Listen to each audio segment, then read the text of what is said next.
Alors, bonjour Stéphanie. Bonjour. Donc nous sommes au Salon de l'Île-de-France à Mency, édition 2024, en compagnie de Stéphanie Pellerin. C'est moi. Je me suis pas trompé d'adresse, c'est bon. Alors, tu écris des livres, si j'ai bien compris, un peu pour un public qui te ressemble, c'est-à-dire de femmes ayant de la jeunesse avec de l'expérience.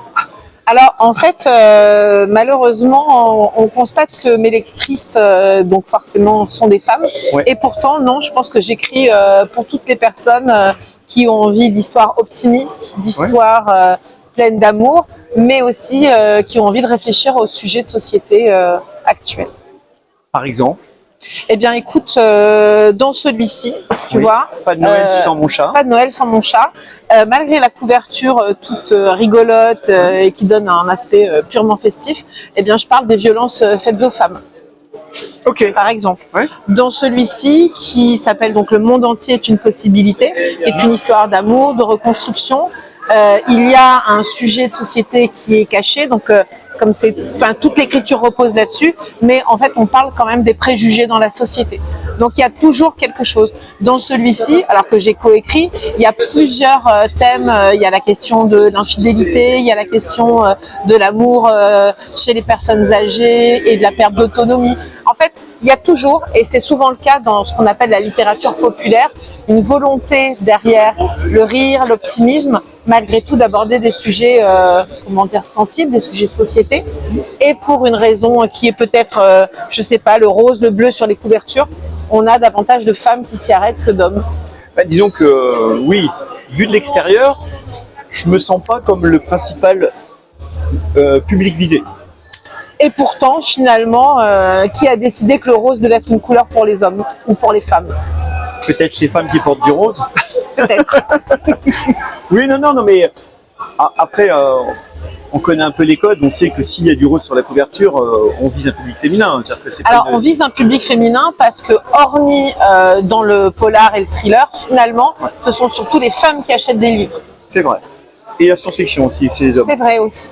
Mais pour autant, j'ai des lecteurs masculins et puis qui me font des petits retours sur les réseaux sociaux, que je revois de salon en salon, et qui me disent, en général, j'ai piqué le livre à ma femme, et qu'est-ce que je me suis régalée. Donc, Ah oui, non, mais bien sûr, mais on peut viser dire que le public peut être essentiellement féminin, et ça n'empêche pas d'abord la qualité du livre. Heureusement. Évidemment, heureusement. Non, mais c'était pas du tout une critique. Oui, je sais bien.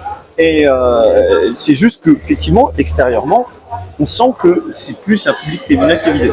Ouais. Même si c'est pas forcément la volonté de l'auteur. De l'autrice d'ailleurs, en tout cas, c'est d'attirer un public d'acheteuses plus que d'acheteurs. Et est-ce que si je dis que c'est un peu feel good, je suis à côté ou je suis... Alors, c'est toujours pareil parce qu'on s'aperçoit, et là encore c'est quelque chose de marketing, qu'il faut mettre les romans dans des cases. Est-ce que c'est un roman feel good? Est-ce que c'est une romance? Est-ce que c'est une comédie romantique? Ça, c'est effectivement du marketing. Donc feel good dans le sens purement marketé, c'est pas ce que je recherche quand j'écris. D'ailleurs, quand j'écris, je suis là avec mes personnages, mon histoire, et j'écris ce que j'ai envie d'écrire. En revanche, est-ce que ce sont des livres résolument optimistes? Oui. Voilà, donc le côté feel good est dans l'optimisme. Oui. Et donc justement, comment tu écris? C'est quoi un peu tes rituels d'écriture? Comment ça se passe quand Stéphanie Pellerin est devant soi sa feuille de papier ou son ordinateur pour écrire son livre? Alors, en général, quand je suis devant l'ordinateur, c'est parce que la scène que j'écris, je l'ai déjà faite fonctionner dans ma tête. Moi, je fais partie des gens qui ont une écriture, en tout cas un premier jet qui va être assez visuel. J'ai besoin de vivre avec mes personnages dans ma tête. Et quand une scène fonctionne, je me mets devant l'ordinateur, j'écris. J'écris mieux le matin, très tôt, vers 5 heures du matin. C'est là où j'écris le mieux, je me réveille tôt. Je ne suis pas sollicitée ni par les réseaux, ni par mon fils, ni par quoi que ce soit. Et c'est le moment de calme où j'écris mieux. Ou alors, quand je suis dans une écriture, je dirais, d'inspiration, j'aime bien écrire dans les cafés aussi. Dans les cafés, d'accord. Au milieu Avec d'un le bruit, brouhaha et voilà. Oui. C'est un peu les deux rituels. Après, une fois que le premier jet est posé, en revanche, il y a toujours le jet, enfin il y a toujours la période de la réécriture et à ce moment-là, effectivement, il faut du calme et là, il faut pas que je sois contrariée par quoi que ce soit. Merci beaucoup. Et qu'est-ce qui t'a amené à l'écriture? C'est-à-dire, qu'est-ce qui a transformé la lectrice, j'imagine, Oui. en autrice? Alors, concrètement, voilà, j'ai toujours aimé lire, j'ai toujours aimé écrire, mais j'écrivais comme toutes les lycéennes des petits poèmes au lycée, j'écrivais des petites bricoles par-ci par-là, mais écrire, c'est quelque chose qui m'a longtemps, échappé, intimidé, parce que ayant fait des études de lettres, pour moi, comment écrire derrière les gens incroyables que j'étudiais. Et c'est venu assez tard, c'est venu je crois en 2014 ou en 2015. Alors il y a eu d'abord des petits appels à texte de nouvelles, je me suis amusée, j'ai participé, j'ai eu des petites publications numériques dans des maisons microscopiques. Et puis un jour une copine m'a mise au défi de participer à un concours d'écriture. Je ne voulais pas, j'ai fini par accepter pour lui prouver que je ne serais pas publiée. Et en réalité, je n'ai pas gagné ce concours, mais j'ai été repérée par une autre maison d'édition à ce moment-là. Et là, c'est devenu viral. Une fois que j'avais vraiment commencé à écrire, que des gens s'étaient intéressés à ce que j'avais écrit, ben, je me suis dit en fait, c'est génial et j'ai continué à écrire spontanément.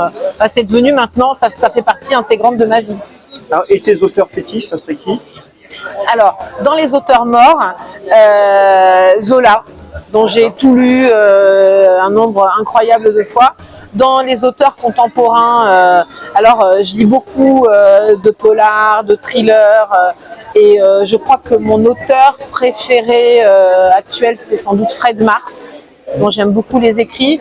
Après, je vais aimer lire des femmes qui écrivent de la littérature optimiste comme moi, comme Virginie Grimaldi ou Laure Manel, qui sont vraiment les deux autrices dont je ne rate jamais un roman chaque année. Non, mais c'est bien. Parfois, quand je pose cette question et qu'on me répond « Ah ben non, mais je lis pas », ça me désole un peu. Ah, moi, je lis tout le temps. J'ai toujours un livre.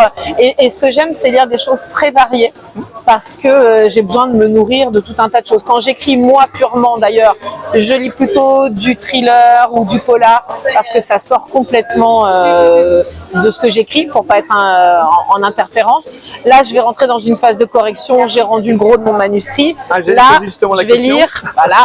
Là, je me fais plaisir et je lis une romance. Ok. Purement romance d'une autrice dont j'ai fait la connaissance sur un précédent salon. Et en fait, j'ai aimé ce qu'elle dégageait, donc j'ai eu envie de lire son dernier livre. Et c'est bien. C'est super. Ben voilà, donc on a fait de la pub pour... Voilà, c'est super. Tout le long. Parce que c'est une romance dans laquelle le garçon n'est pas toxique. On a beaucoup en ce moment de romances dans lesquelles le personnage principal est toxique et bon, moi c'est pas tellement ce que j'aime. Et là on a des personnages qui affrontent des choses mais qui ne sont pas toxiques et ça fait du bien. Dans la vraie vie, ça fait du bien aussi. Aussi, tout à fait. Eh bien écoute, merci Stéphanie. Merci à toi. Moi je te souhaite un bon salon et puis à bientôt. À bientôt. Au revoir.